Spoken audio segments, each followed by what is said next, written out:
Agora, vamos dar continuidade ali, vamos para o versículo 10, de 2 Pedro 3, né? Versículo 10. Virá, entretanto, como ladrão o dia do Senhor, no qual os céus passarão com estrepitoso estrondo, e os elementos se desfarão abrasados, também a terra e as obras que nela existem serão atingidas. Irmãos, o dia do Senhor significa o dia do governo de Deus para exercer o seu juízo. Deus, ele vai julgar a terra. Não pense que as coisas às vezes parecem impunes, estão, mas não, Deus é um juiz, ele vai exercer o juízo sobre toda a terra, e o dia do Senhor, né, é o dia final, tá? Então, segundo o que é registrado em 1 Tessalonicenses 5, 2 e 3, dá uma olhada. 1 Tessalonicenses 5, né? 2 e 3. Pois vós mesmos estáis inteirados com precisão de que o dia do Senhor vem como ladrão de noite. Quando andarem dizendo paz e segurança, eis que lhes sobrevirá repentina destruição, como vem as dores de parto, aqui está para dar à luz, e de nenhum modo escaparão. Isso provavelmente, quando dirão paz e segurança, é quando surgir, né, na terra alguém capaz de pôr paz e segurança aqui na terra, fazendo uma aliança, provavelmente seja esse tempo, uma aliança de 7 anos, e quando o povo diz, não, finalmente encontramos alguém que pode pôr, né, ordem nessa terra, na verdade, passa 3 anos e meio e vem a repentina destruição. Por isso, irmãos, é bom a gente se preparar, né, para o dia da vinda do Senhor, tá? Então, e ele virá como ladrão da noite, e iniciando com a grande tribulação, o juízo de Deus, o dia de Deus, dia do Senhor, inicia-se com a grande tribulação, tá? E terminará, isso antes do milênio, e vai terminar com o juízo de Deus no seu grande trono branco depois do milênio, após lançar para dentro do lago de fogo o diabo. Dá uma olhada, Apocalipse capítulo 20. Todo esse tempo chama-se o dia do Senhor, dia de Deus, do juízo de Deus. Apocalipse 20, versículo 7. Eu já falei para vocês que né, a próxima dispensação dos tempos será um milênio, a última dispensação. E no final dessa dispensação, né, nessa dispensação, versículo 6, Apocalipse 20, versículo 6. Bem-aventurado e santo é aquele que tem parte na primeira ressurreição. Sobre esses, a segunda morte não tem autoridade, pelo contrário, serão sacerdote de Deus e de Cristo, e reinarão com ele os 1000 anos. É a última dispensação, tá? Eu quero participar desses vencedores para servir a Deus e reinar com ele por 1000 anos. E no final do milênio, o que vai acontecer? Versículo 7. Quando, porém, se completarem os 1000 anos, Satanás será solto da sua prisão e sairá a seduzir as nações que há nos 4 cantos da terra, Gog e Magog, a fim de reuni-las para a peleja. O número dessas é como a areia do mar, quer dizer, muita gente será provocada à rebelião por Satanás. E marcharam então pela superfície da terra e sitiaram o acampamento dos santos e a cidade querida. Desceu, porém, fogo do céu e os consumiu.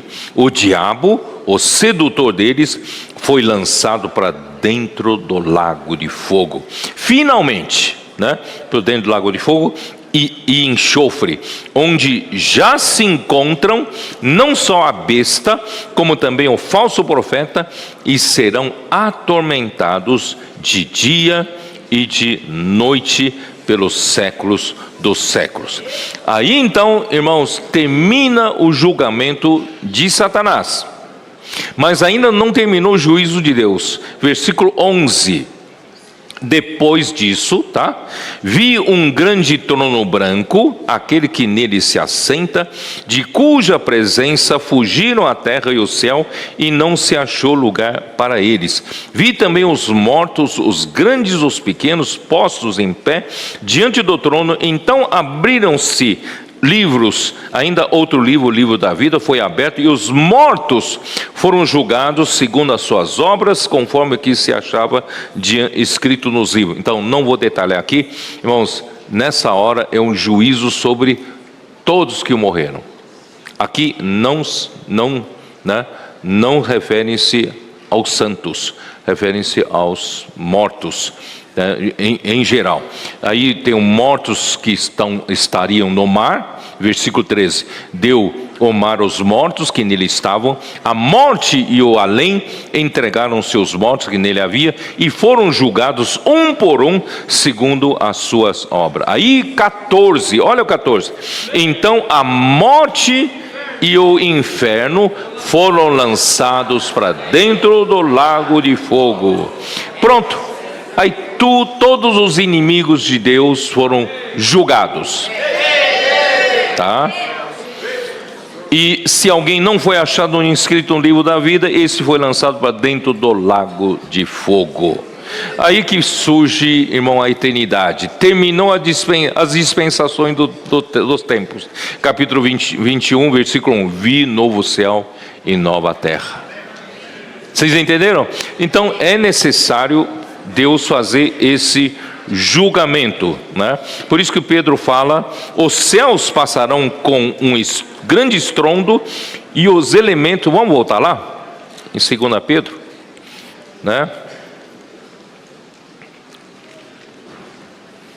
Os céus, onde está,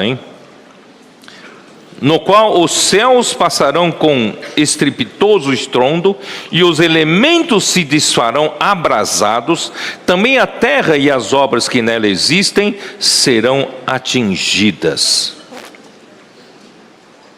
Visto que todas essas coisas hão de ser assim desfeitas, deveis ser tais como os que vivem em santo procedimento e piedade. Irmãos, Deus vai julgar todas as coisas. Esse velho céu e velha terra será julgado com fogo. Deus julgou uma vez a terra com um dilúvio, com água. Mas agora Deus quer terminar de vez toda a velha criação.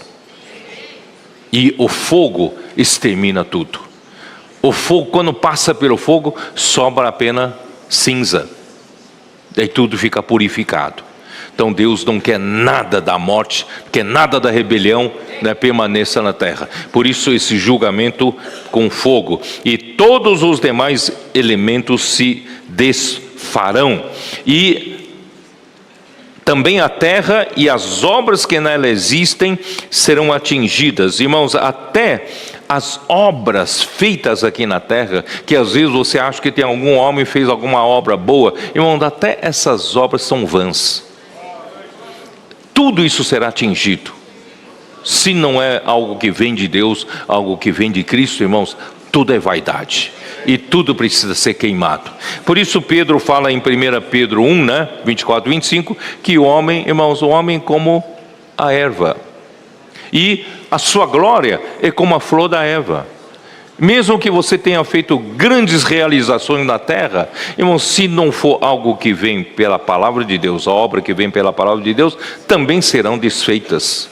Todas essas obras serão queimadas, desfeitas. Não tem valor para Deus. Isso indica o fim do velho céu e da velha terra. E aqui, essa palavra muito interessante, ele fala: os elementos se desfarão abrasados. Que são esses elementos? Quem sabe? Vocês sabem que os elementos básicos desse universo são hidrogênio e hélio. A nossa estrela, Sol, está em fusão nuclear constante. a fusão acontece entre os átomos de hidrogênio, formando o hélio. E se esse processo continuar, vão queimando, esses elementos, eu vou dizer para vocês, tá? Do hidrogênio vai virar hélio, do hélio vai vir átomos de oxigênio, e depois vai aparecer átomos de carbono, e o carbono é a base de todo ser vivo, certo? Carbono, isso tudo, irmãos, vem dessa fusão nuclear das estrelas, tá? E também, né, a partir desses elementos surgem também nitrogênio, ferro, cálcio, silício, flúor, entre etc. Mas e todos os elementos que você vê existente aqui, né, na criação que Deus nos colocou, irmãos, todos esses elementos são formados pelas estrelas. Você sabia disso? Na fusão nuclear. E é que vão formando esses elementos. E até esses elementos um dia serão destruídos. Ó Senhor Jesus. Então, visto, né, que todas essas coisas são assim, desfeitas, devemos ser tais como os que vivem santo procedimento e piedade, né? Vamos continuar lendo. Esperando e apressando a vinda do dia de Deus, por causa do qual os céus incendiados serão desfeitos e os elementos abrasados se derreterão. Nós, porém, segundo a sua promessa, esperamos novos céus e nova terra, nos quais habita a justiça. Irmão, nós não temos esperança nenhuma com o velho céu, velha terra. Por isso, irmão, quando nós cremos em Jesus, Deus nos fez uma nova criação. Nós já não, espiritualmente falando, não pertencemos mais a essa velha criação, tá? Então, por isso que ó Senhor Jesus, tudo será desfeito pelo juízo governamental de Deus. Então, que tipo de pessoas devemos ser, irmãos, para não ser consumido no juízo de Deus? Aqui não é só Pedro falando para você ter um bom comportamento, não, né? Aqui diz assim: nós devemos ser como os que vivem em santo procedimento e em piedade. Aqui não é só um apelo para um bom comportamento, é que se você não viver de acordo com santo procedimento e piedade, ainda vai ser julgado e queimado. Vocês entenderam? Então, se nós vamos ver tudo isso vai ser desfeito, puxa, eu não quero mais viver de maneira que o produto daquilo que eu vivo hoje ainda precisa ser queimado. E eu quero viver na nova criação.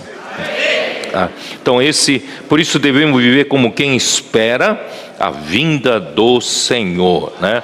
Aqui diz assim,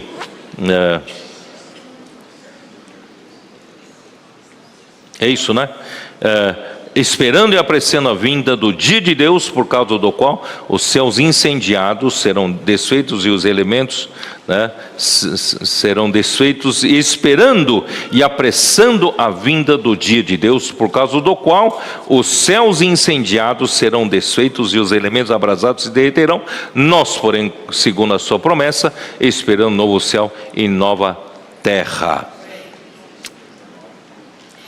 Ó Senhor Jesus. Irmãos, eu vou ler o versículo 14, que eu gostei muito. Por essa razão, pois, amados, esperando estas coisas, empenhai-vos por serdes achados por Ele em paz, sem mácula e irrepreensíveis. Irmão, nós precisamos viver como quem espera essas coisas. Não alguém que não sabe o que vai acontecer. Nós sabemos que Deus vai julgar todas as coisas, por isso devemos ter temor para viver aqui na terra. Enquanto eu vivo com temor, eu preciso empenhar-me para ser achado por Ele em paz. Irmão, o que é ser achado por Ele em paz?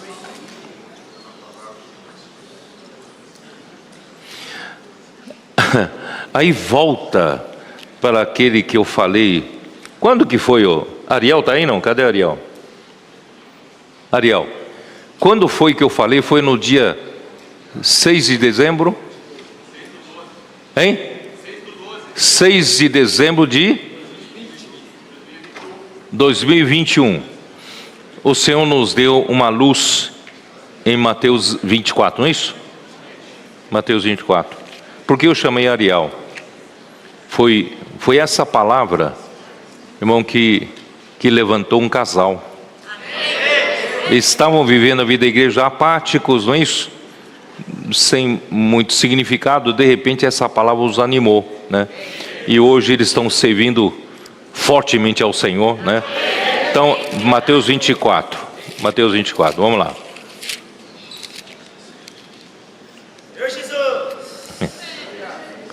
Versículo 45. Bom, primeiro vou ler, né? Versículo 38. Porquanto assim como nos dias anteriores ao dilúvio, comiam, bebiam, casavam, andavam sem casamento, até o dia em que Noé entrou na arca, e não o perceberam, senão quando veio o dilúvio e os levou a todos. Assim será também a vinda do Filho do Homem. Por isso, irmão, não vamos viver desapercebidos, porque a hora que a porta da arca se fechar, você ficou do lado de fora, você não tem mais onde se proteger do dilúvio, né? Enquanto a porta da arca está aberta, ainda é oportunidade de Deus, é longânimo. Irmão, vamos aproveitar que a porta da arca está aberta. Vamos entrar nessa vida da igreja maravilhosa. Você sabia que a arca hoje para nós é a vida da igreja? Vamos nos despertar, vamos entrar para viver essa vida da igreja na arca do Senhor, né?